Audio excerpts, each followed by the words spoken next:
This is Good Morning Indiana, working for you. It is 5 o'clock here on your Tuesday morning. Good morning to you. I'm Lauren Casey. And I'm Meredith Barrick. Here's what is making headlines on this January 7th. Drivers in Boone County say they're concerned after Sunday's deadly interstate crash. We are working for you this morning with details on how INDOT is hoping to improve the roads to keep drivers safe. Plus, decreasing crime in Indianapolis continues to be a focus for city leaders. And today, the Fraternal Order of Police will take the issue to state lawmakers. Our Kelsey Anderson joins us live with what the FOP and community leaders want to see happen. And the hit Broadway musical Hamilton took over the Old National Center in December, and the cast and crew made sure to get back to Indianapolis. We've got details on how their fundraising efforts are helping 2 local organizations. But first, we need to get a check of your Storm Team 6 forecast. Yeah, I felt like it was a little chillier out when I stepped outside today. Alyssa, what can folks expect as they get ready this Tuesday morning? So you're right. It's a chilly start today. Those temperatures across the area in the upper 20s and low 30s. We're going to drop off just a little bit this morning yet. As you head out the door, we'll be right around 30 degrees by 10 a.m., climbing close to 35 degrees. We're starting with cloudy skies, and then we will see some sunshine as we head into the afternoon. So what's going on is we had that disturbance that moved through yesterday. Didn't bring us any precipitation. All of that stayed to our south, but we did see that cloud coverage build in by the afternoon yesterday, and that stuck with us overnight, and it's sticking with us for the first half of the day. And then we will see that quickly clear out as we head into the afternoon. So we will see some sunshine later today. The only thing is that clearing sky will stick with us overnight, so it's going to be a little chilly to start our Wednesday. Wednesday is going to be a much colder day with those highs only climbing into the mid-30s. Today, however, we are starting in the low 30s and will climb into the low 40s by the afternoon with plenty of sunshine. We are going to see some breezy conditions as well. Those winds right now are out of the northwest, which is why it feels a little chilly as you step outside. But as we shift those winds out of the west this afternoon, we're going to see some gusty winds, and then we are going to see some warming conditions as we climb into the low 40s. All right, Alyssa, thanks so much. As you're heading out on the roads this morning, here's a look at your drive times over on the southeast side of town. If you're going from Acton Road to I-465, the ramp system there, no problems. It's a quick 5-minute drive. Let's take it down to the south side. A live look from our INDOT traffic camera. This is at I-65 and County Line Road. Traffic is moving along up to speed, both northbound and southbound. We'll continue to keep our eyes on the roads. New information overnight. The body of a man who was trapped in a well that was under construction in Johnson County has been recovered. Emergency crews responded to a home on County Road 225 North in Bargersville just after noon yesterday. When they arrived, they found 56-year-old Douglas Abney trapped about 15 feet below ground after the walls of the well caved in. First responders determined it was much too dangerous to go into the trench. A trench rescue team from Indianapolis, the fire department here, was called in to help.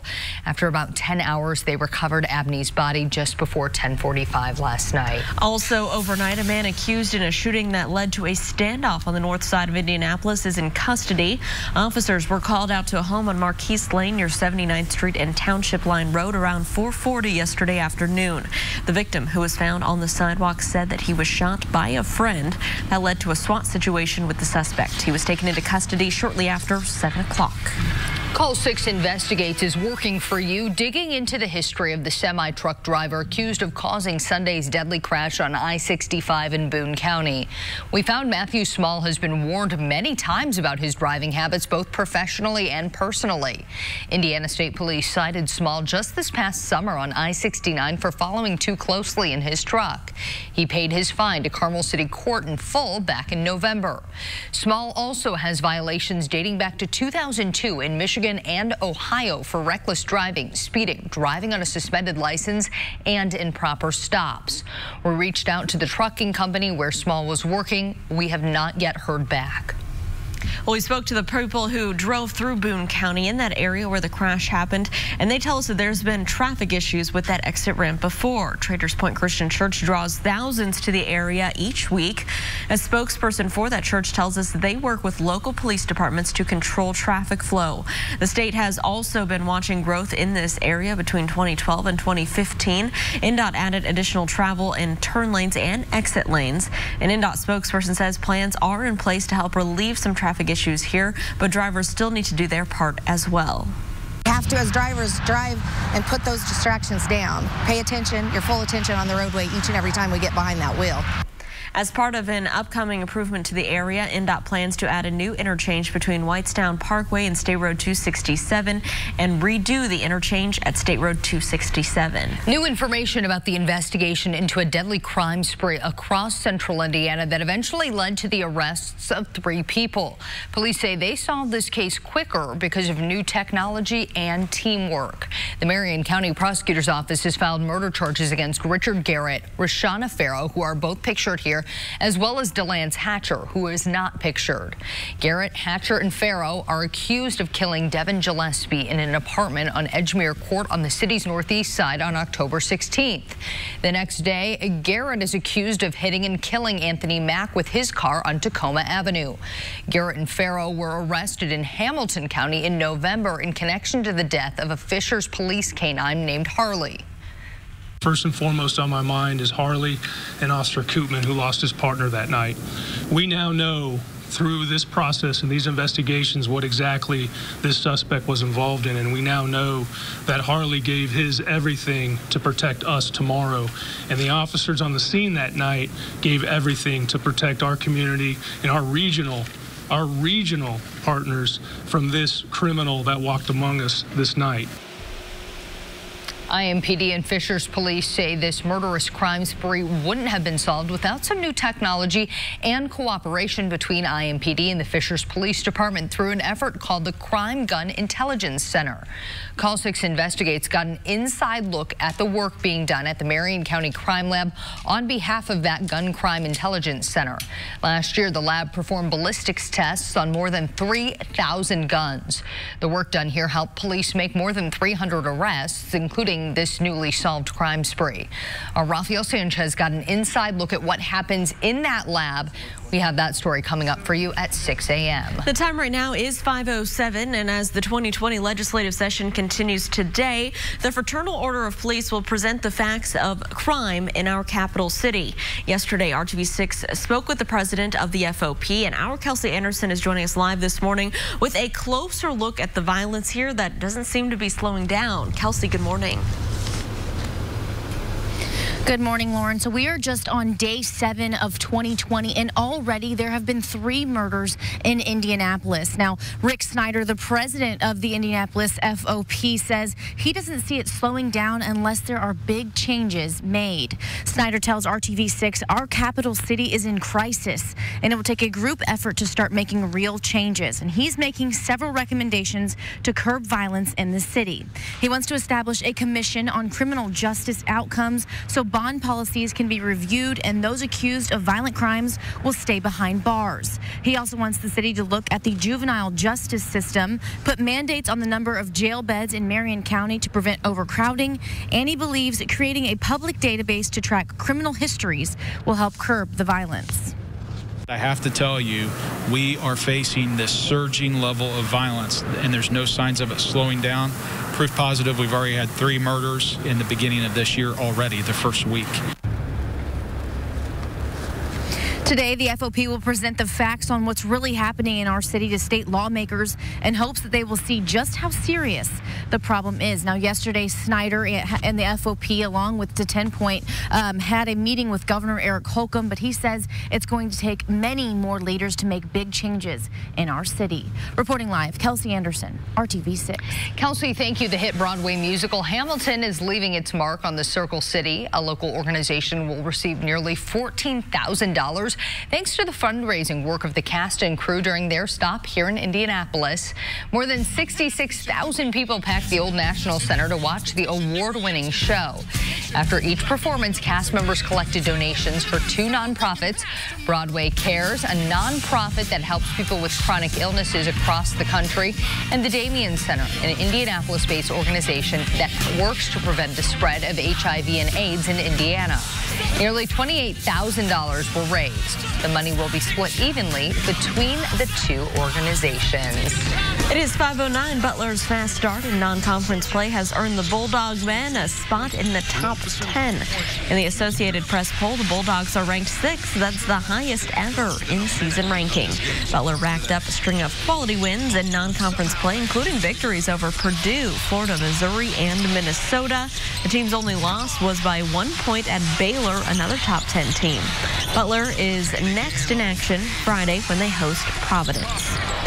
Back here, we want to get a look at our forecast right now with Alyssa Donovan. What's it feeling like out there right now, Alyssa? So a bit of a chilly start today. We do have some cloud coverage, so it might not feel as chilly as it did yesterday to some of you, but areas that have clearer skies, you'll definitely notice a chill in the air to start this morning. 32 degrees right now in Indianapolis. A few areas are in the upper 20s to start, and a few of us will drop down a couple degrees yet this morning. As we head through the day, our temperatures will climb into the low to mid 40s. We're starting with that cloud coverage, but that's going to clear out as we head into the afternoon. We are going to see plenty of sunshine. Now, along with that, as that disturbance moves out that brought us that cloud coverage, we are going to see those winds pick up. So just a light wind right now out of the northwest, which is why you do feel a chill in the air as you step outside. But those winds are going to shift and become more westerly as we head into the afternoon. We're also going to see those gusts up to 25 miles per hour with sustained winds close to about 20 miles per hour. So it is going to be a breezy day today. Looking ahead, tomorrow's going to be our coldest day in the forecast. Temperatures dropping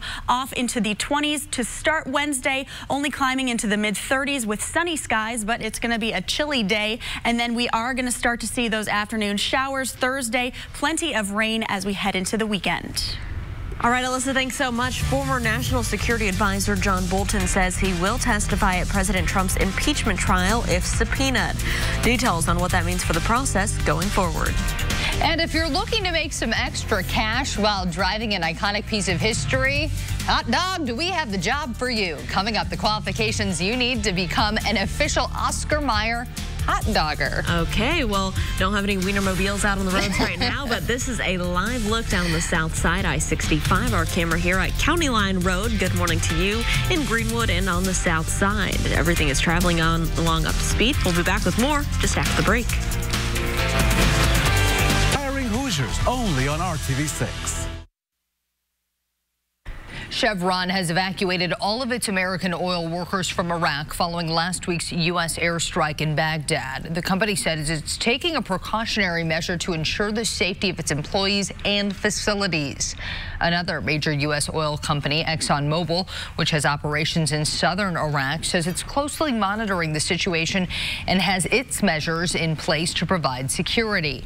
Other foreign workers are not leaving, and oil fields across the country are operating as normal, according to the Iraqi oil ministry. Meanwhile, oil prices continue to rise as tensions escalate between the U.S. and Iran, hitting $70 per barrel. At 5:15, the Pentagon has identified the American soldier killed in a terror attack in Kenya. Army Specialist Henry Mayfield Jr. died on Sunday. The 23-year-old soldier was from the Chicago area. Mayfield briefly attended Northern Illinois University before joining the Army in 2018 to help pay for school. He deployed to Kenya in October for a 9-month tour. Mayfield was one of 3 people killed in the terrorist attack there. Dustin Harrison, a civilian contractor from Arizona, was also killed. The 3rd American, also a civilian contractor, has not yet been identified. A Kentucky animal park is doing its part to help animals impacted by wildfires in Australia. This month, Kentucky Down Under, an Australian-themed adventure zoo, is donating half of their proceeds to the wildfire effort. In a Facebook post, the owner says the money will go to Australia Zoo, which is owned by the Irwin family, to help support their efforts to care and treat animals impacted by the devastation of the wildfires. Kentucky Down Under includes a petting zoo and an outback region where kangaroos and emus roam in an open field.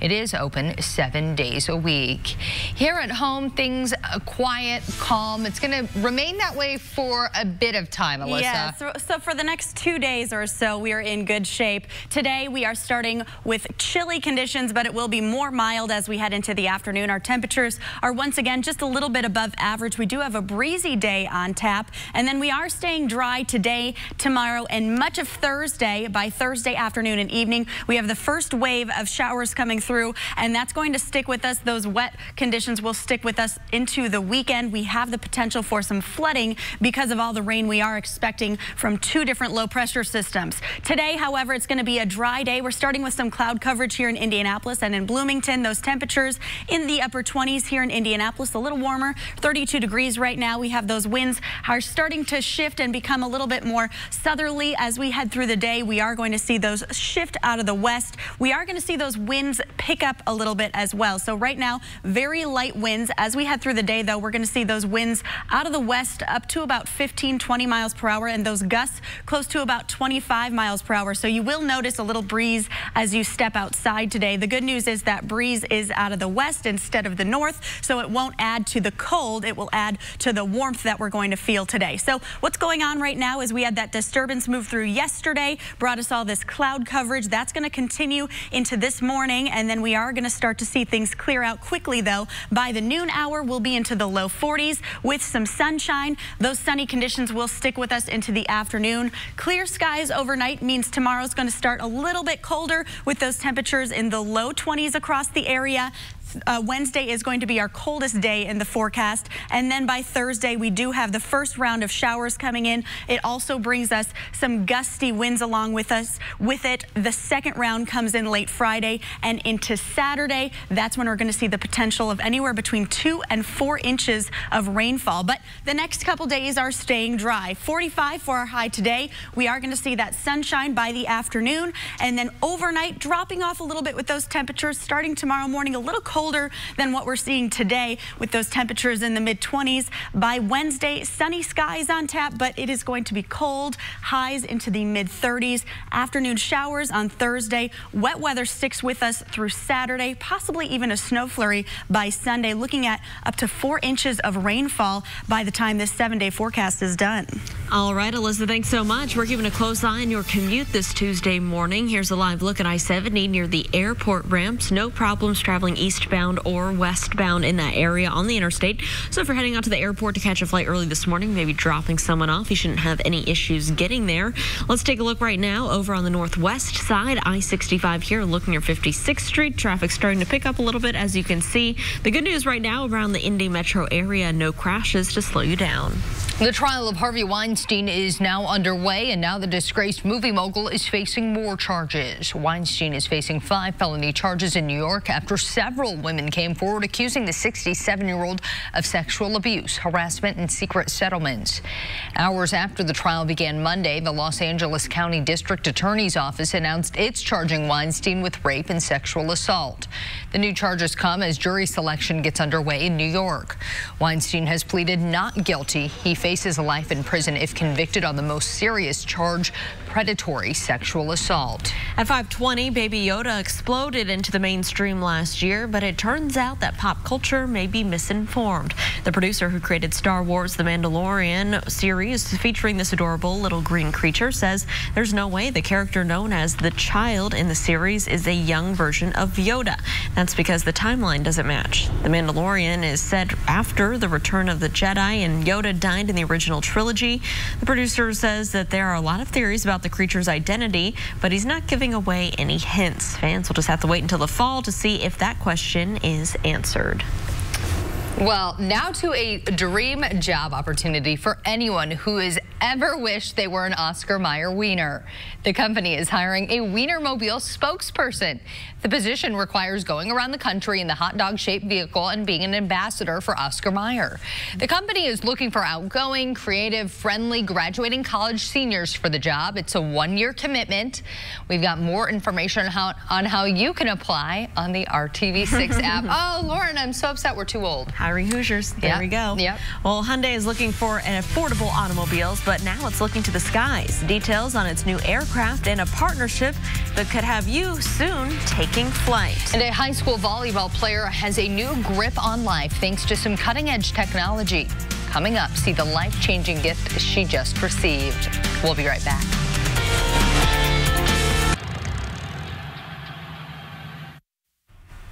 Okay, so this is pretty cool, and it's making its debut at the CES conference this week. A personal air vehicle. Hyundai unveiled the aircraft Monday. The electrically powered plane can carry up to 4 passengers on trips of up to 60 miles and reaches a top speed of 180 miles per hour. Hyundai says it's teaming up with Uber to launch the planes as part of Uber's promised air taxi network. The ride-hailing company has said it wants to perform its own test flights this year and plans to launch some version of its air taxi service in 2023. So you're telling me this couldn't even get us to Chicago, Lauren? I know. Come on. That's pretty crazy. Well, a high school volleyball star in North Dakota has a new grip on life, and it's all thanks to groundbreaking technology. Mariah Jenkins lost her left arm above the elbow, and she was in a serious car crash back in 2018, but she refused to quit playing the sport that she loved. After hearing her story, 3 very generous organizations came together to raise $135,000 to fit Mariah with this bionic arm and hand. The artificial limb is controlled by an app, which Mariah will be able to use to change her grip depending on the task that she's doing. She says she's excited to have another arm to work to help her improve her already impressive volleyball skills. I love modern medicine. I know. It's pretty So incredible. crazy. Wow.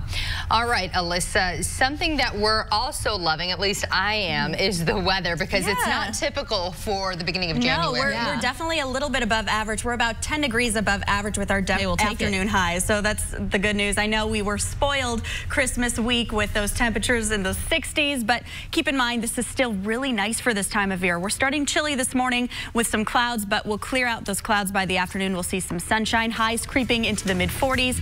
Cooler on Wednesday, and then we do have those showers coming in Thursday, lasting into Friday and Saturday. Today at 10 on RTV6. This is Good Morning Indiana, working for you. Now at 5:30, a man is dead after a well collapsed in Johnson County. What officials are saying about this recovery effort? And city leaders are continuing to make reducing crime a major focus in the Circle City, how they are working to fix an overcrowded Marion County jail. But first, here at 5:30, we want to check in on our Tuesday forecast. Yeah, pretty quiet out there right now. And Alyssa Donovan is breaking down what we can expect today and then the rest of the week. Hey, Alyssa. Hey, you guys. So we're starting chilly this morning. It's quiet, but it's chilly as you step outside. Temperatures this morning in the 30s and some areas starting in the upper 20s. It's going to be a quiet day. We are going to see some gusty winds as we head into the afternoon, but for the most part, not a lot of activity. We're just seeing those clouds from that disturbance that moved through yesterday. As we head into the afternoon, that cloud coverage will clear out as high pressure takes control, and that high pressure is going to stick with us overnight and into our Wednesday morning, which means we are going to see some colder conditions to start Wednesday because of those clear skies clearing out any cloud coverage. As we head through the day today, we're starting with those temperatures in the upper 20s and low 30s. We are going to see a gusty wind day with those winds shifting out of the west, becoming sustained right around 15 miles per hour. Those gusts close to 25 miles per hour this afternoon. That's just as that system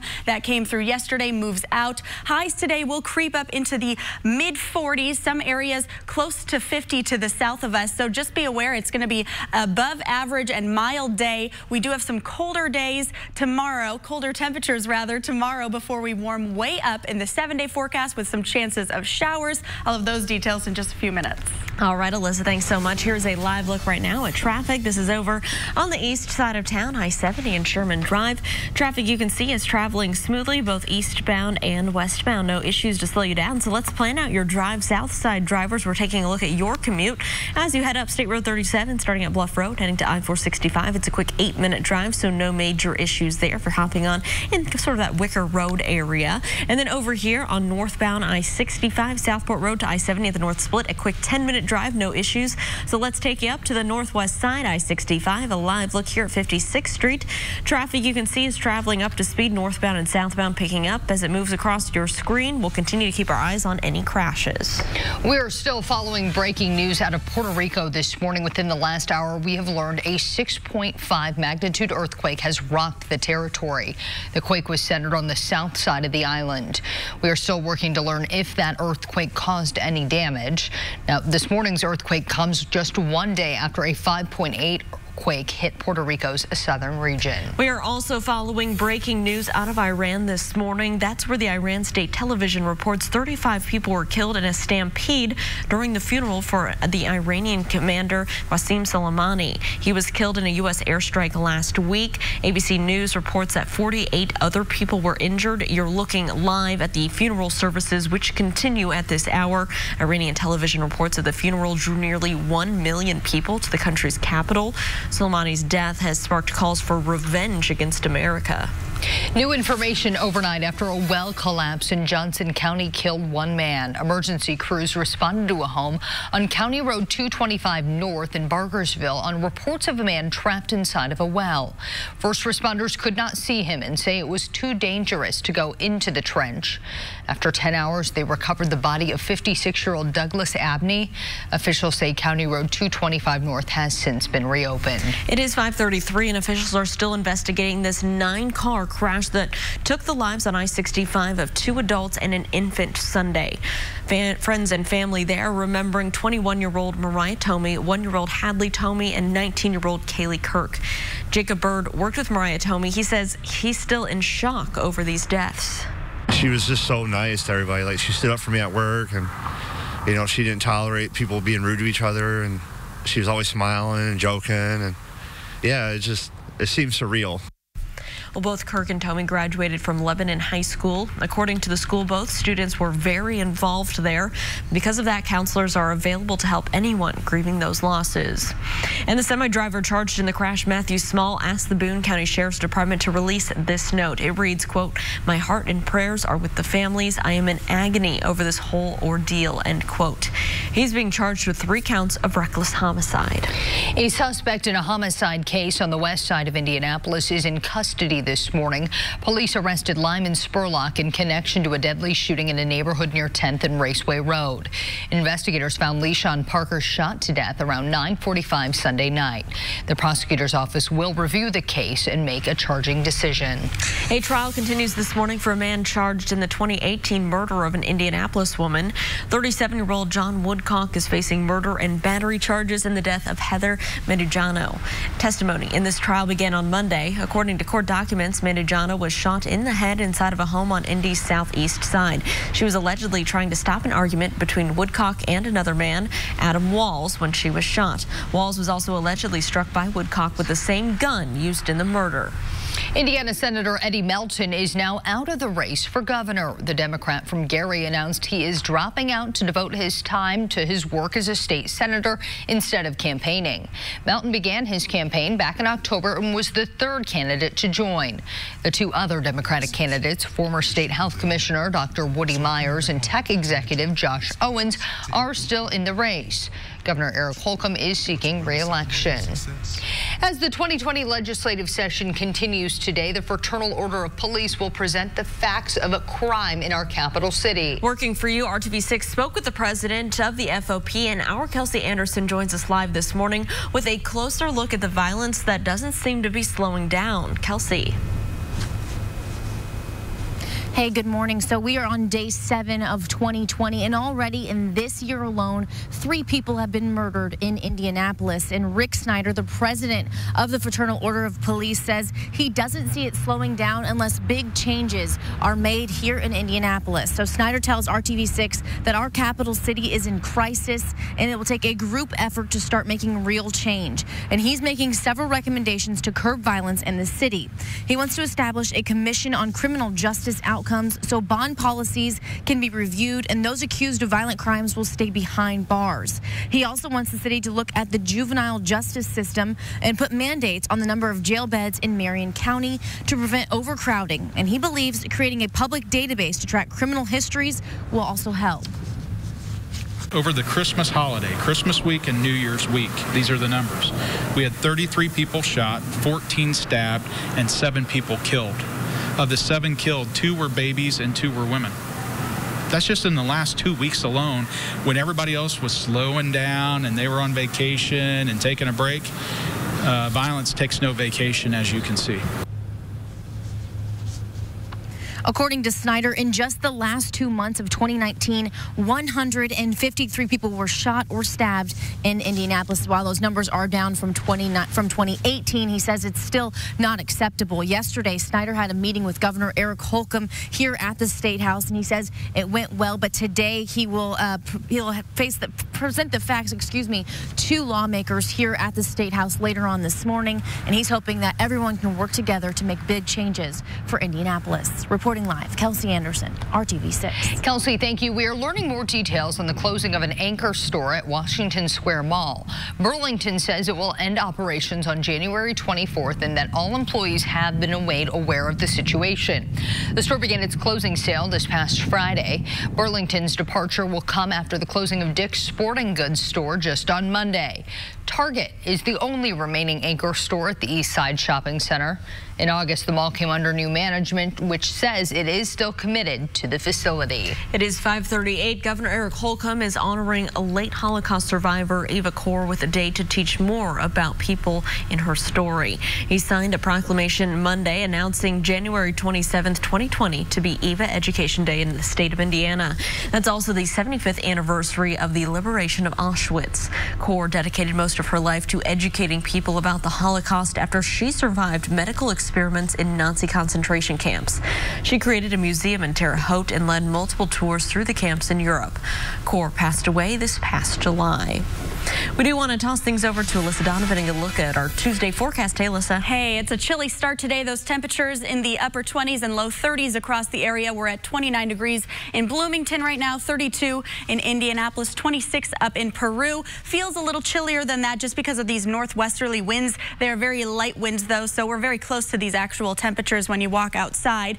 As we head through the afternoon, we are going to see a lot of that cloud coverage that we have out this morning clear out, and we'll see mostly sunny skies for your Tuesday. 45 degrees for our high, so we're going to warm up very quickly as that sunshine takes control. Well above average. Usually our highs are in the mid-30s this time of year.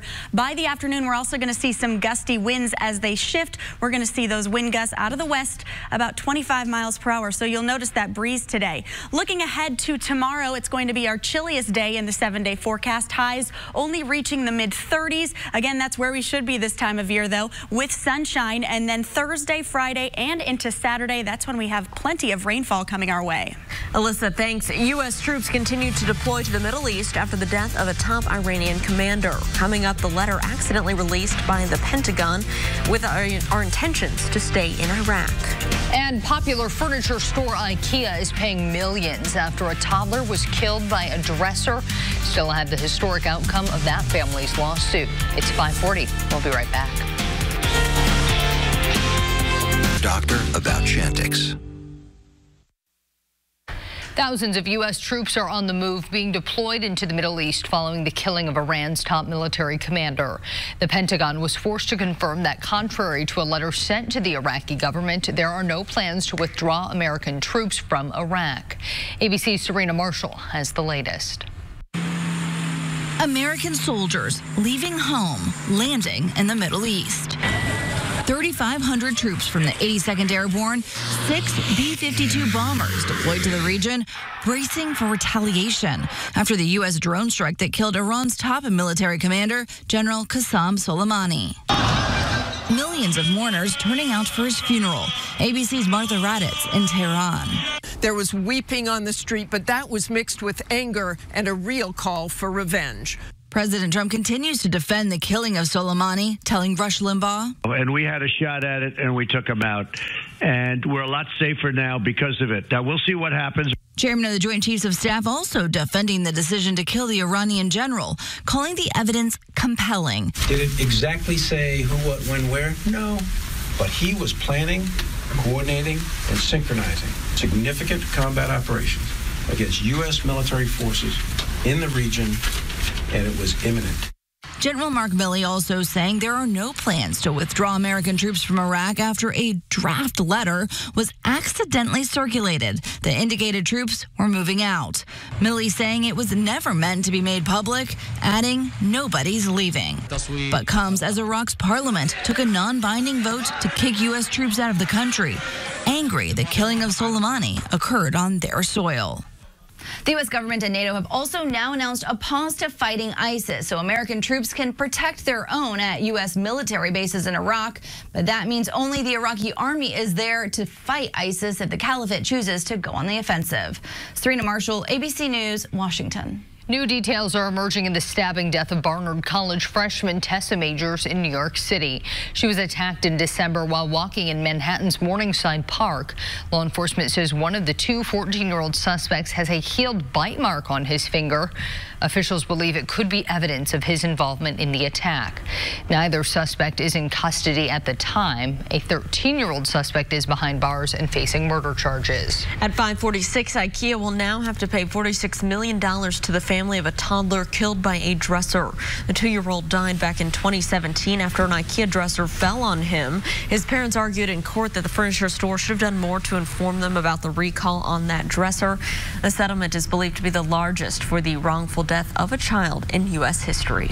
Pier 1 Imports is the next retail chain in line to shut several of its doors. The home decor company announcing yesterday that up to 450 stores will soon close.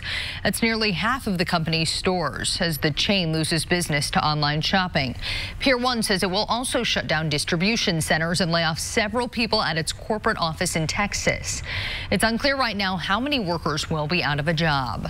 Here at 5:47, Alyssa Donovan is taking a look at what the weather's like as you step out the door. And it's quiet and it's cloudy and just a little bit of a nip outside as you step out. Temperatures right now in the low 30s and upper 20s as you head out for your morning drive. We are going to see some cloudy skies to start today. That's all from that disturbance that moved through yesterday. You can see the precipitation stayed well to the south of us, but it just dragged in those clouds that are across the area right now this morning to start our Tuesday. As we head through the day, those clouds are going to clear and we are going to see clear and sunny skies this afternoon. By the noon hour, temperatures are going to climb quickly into the low 40s. As we continue to see those sunny skies, will climb into the mid 40s and possibly even to the low 50s for areas to the south by this afternoon. Those clear skies will impact us overnight as well. As we head through the day today, we are going to see those winds shift. So we're seeing light winds right now. And then by this afternoon, we're going to see those wind gusts out of the west about 25 miles per hour. So you'll notice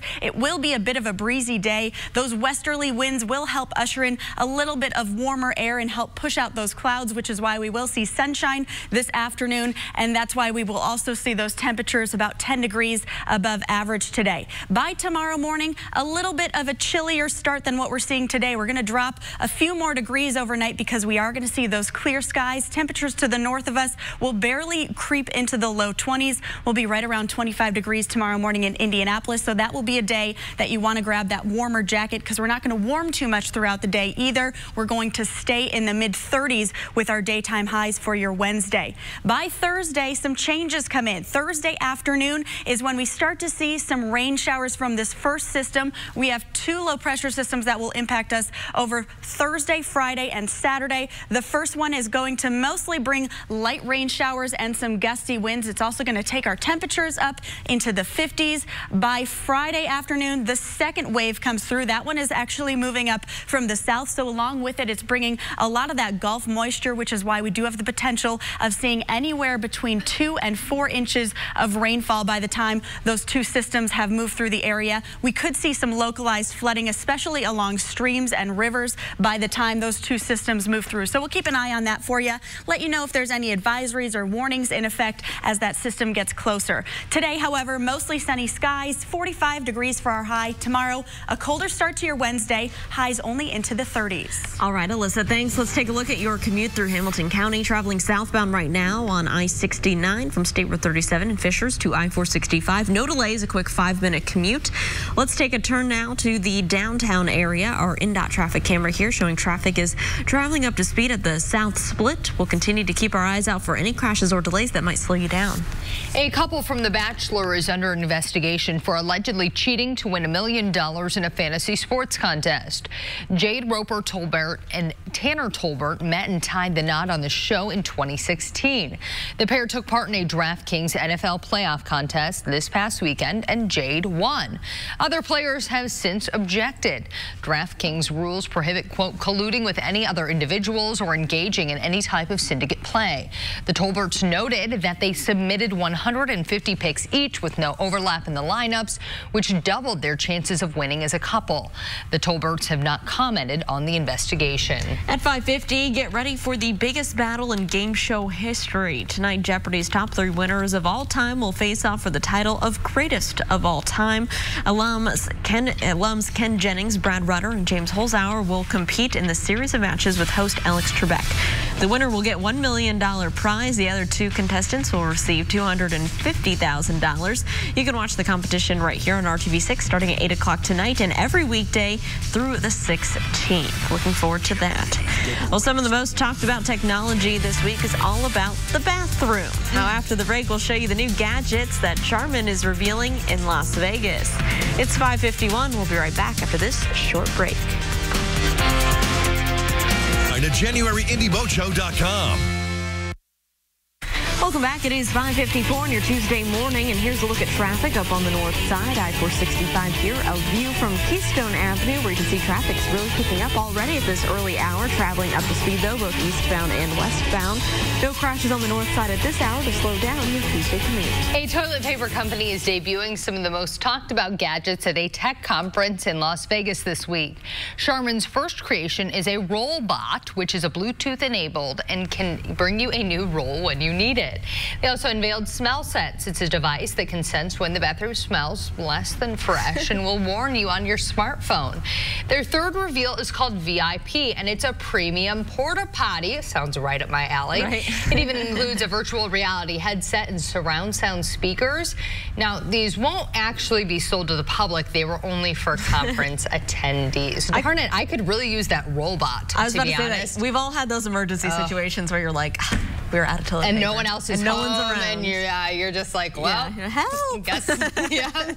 All right, well, Oreo is celebrating the new year with the release of some new flavors. New in 2020, the flavors are caramel, coconut, and chocolate marshmallow.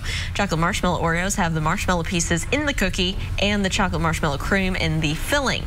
Caramel coconut Oreos feature the coconut flavored cream, artificially flavored with those coconut pieces.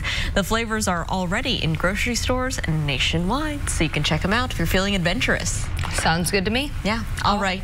We want to talk about the forecast right now. Pretty quiet, though, Alyssa. Yeah, this is kind of what we expect this time of year. This is kind of the calm before the storm. I will say that we're a little bit above average with those temperatures. We've been spoiled the past couple weeks with the warm air. Today, a little cool to start. Cloudy skies as you're heading out to the bus stop with the kids. 29 degrees right around 7 a.m. this morning. So just be aware of that. We are going to see some breezy conditions as we head through the day. 45 degrees for our high, so we're about 10 degrees above average. We'll see sunshine later today with those wind gusts around 25 miles per hour. Getting to the root of gun violence and what happens here plays a critical role. I'm Rafael Sanchez. That story next on RTV6.